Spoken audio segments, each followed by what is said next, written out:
কখনো কখনো বিশ্বাস হয় বেঁচে থাকার অবলম্বন, আবার যখন সেই বিশ্বাসে মিশে যায় অন্ধভক্তি, কুসংস্কার আর অপচিকিৎসার আবরণ, তখন তা ডেকে আনে এমনই করুণ পরিণতি। টাঙ্গাইলের হাবিবুর রহমান হবুলের মৃত্যু যেন সেই করুণ পরিণতিরই বাস্তব উদাহরণ, যেখানে ধর্মের নামে তিনি যেন ভুলে গিয়েছিলেন সত্য মিথ্যার পার্থক্য, করেছেন অন্ধবিশ্বাস, আর শেষমেশ তাতেই বলি হলো তার জীবন।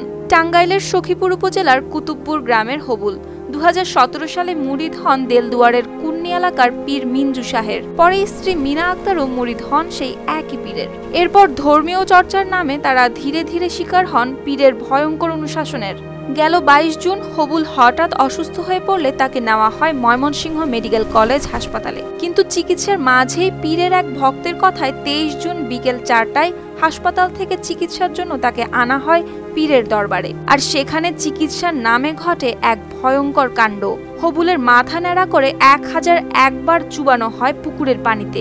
এরপর তথাকথিত পানি থেরাপির নামে হাত পা বেঁধে ফেলে রাখা হয় শ্যালো মেশিনের নিচে। পরিবার থেকেও আদায় করা হয় টাকা। পরে শারীরিক অবস্থার অবনতি হলে তাকে নেওয়া হয় টাঙ্গাইলের একটি ক্লিনিকে। এরপর পাঠানো হয় ঢাকায়। কিন্তু ততক্ষণে দেরি হয়ে গেছে অনেক। নিউমোনিয়ায় আক্রান্ত হয়ে 30 জুন বিকেলে মারা যান হবুল।